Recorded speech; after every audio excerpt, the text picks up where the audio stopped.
अस्सलाम वालेकुम व्यूअर्स, कैसे हैं। मैं हूं डॉक्टर इहसानुल आमिर और आज हमारा टॉपिक है आई साइट वीकनेस, ब्लड विजन या आँखों की कमज़ोरी। इसकी आमतौर पे दो किस्में होती हैं। एक किस्म में तो दूर की चीज़ जो है वो ठीक तरीके से नहीं दिखाई देती, दूसरी किस्म में नज़दीक की चीज़ें वो भी ठीक तरीके से नहीं दिखाई देती।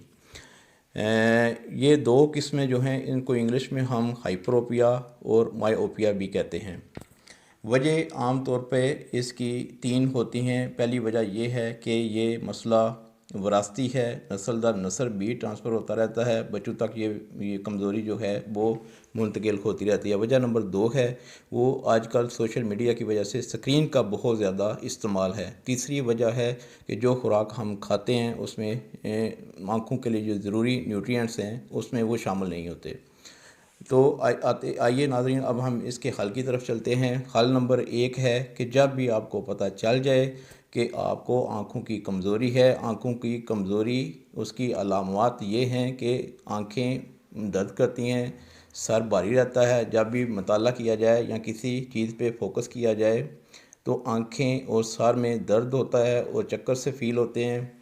जब आपको ये डायग्नोज़ हो जाए कि आपको आँखों की कमज़ोरी है तो बर वक़्त ऐनक लगवानी चाहिए और ऐनक का मुतवातर इस्तेमाल करना चाहिए। ये नहीं होना चाहिए कि 2 घंटे ऐनक इस्तेमाल कर ली और 2 घंटे ऐनक उतार दी।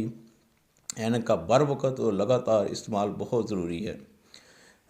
दूसरा हल ये है कि स्क्रीन का कम से कम इस्तेमाल किया जाए। आजकल सोशल मीडिया चूँकि बहुत ज़्यादा इस्तेमाल होने लगा है तो बच्चे और बड़े टीवी, कंप्यूटर, लैपटॉप वगैरह का बहुत ज़्यादा इस्तेमाल करने लग गए हैं, जिसकी वजह से आँखों पे इसके बुरे असरात पड़ते हैं और हमारी आई साइट जो है वो वीक होने लगती है। तो ख़ुद पे भी नज़र रखनी चाहिए और अपने बच्चों पे भी नज़र रखनी चाहिए कि इस स्क्रीन का कम से कम इस्तेमाल किया जाए।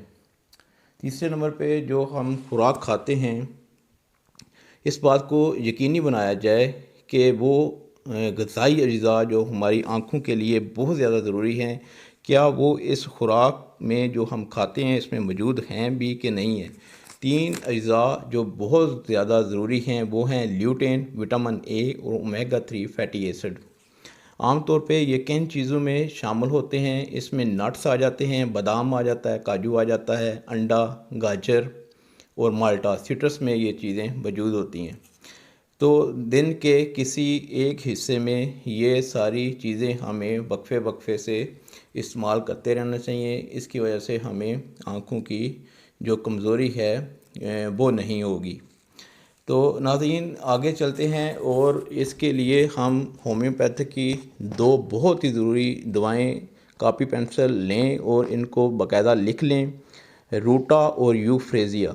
जब शुरू में आपको ऐनक लगाई जाती है तो ये दोनों दवाएं 30 ताकत में इस्तेमाल करें। 2-3 महीने इस्तेमाल करने के बाद आपकी ऐनक का नंबर स्टेबल हो जाएगा। इंशाल्लाह मज़ीद वो ऐनक जो है उसका नंबर ज़्यादा नहीं होगा और यूँ आपका नंबर जो है वो स्टेबल रहेगा। आप इन दोनों दवाइयों की ताकत को 200 तक ले जाएं। 200 ताकत तक इस्तेमाल करने से 2-3 महीने के बाद आपकी ऐनक का नंबर मज़ीद गिरेगा इंशाल्लाह ताला और ऐसा ऐसा आपकी ऐनक भी उतर जाएगी। नाज़रीन होम्योपैथिक दवाएं इस्तेमाल ज़रूर कीजिए। ये ना सिर्फ मसले को हल करती हैं बल्कि मज़ीद कम्प्लिकेशन नहीं पैदा होने देती और मज़ीद जो साइड इफ़ेक्ट पैदा होते हैं वो नहीं होने देते। एलोपैथी दवाएं जब हम इस्तेमाल करते हैं तो ना सिर्फ वो एक मसले को तो वो हल कर देते हैं लेकिन 4-5 मज़ीद मसले भी पैदा कर देती हैं, मज़ीद कम्प्लिकेशन और साइड इफ़ेक्ट्स पैदा करती हैं। इसलिए अगर कोई मुस्तनद होम्योपैथिक डॉक्टर आपको मिलता है तो आप उससे होम्योपैथिक इलाज करवाएं। इंशाल्लाह ताला आप देखेंगे कि आपका मसला ना सिर्फ जड़ से ख़त्म होगा बल्कि जो मज़ीद कम्प्लिकेशंस हैं वो भी पैदा नहीं होंगी। तो व्यूअर्स ये थी आज की वीडियो। इस चैनल को सब्सक्राइब कीजिए और इसको वीडियो को शेयर कीजिए, दोस्तों को बताइए। इंशाल्लाह नेक्स्ट टॉपिक और नेक्स्ट न्यू होम्योपैथिक दवाओं के साथ आपकी खिदमत में हाज़िर होऊंगा। तब तक के लिए अल्लाह हाफ़िज़।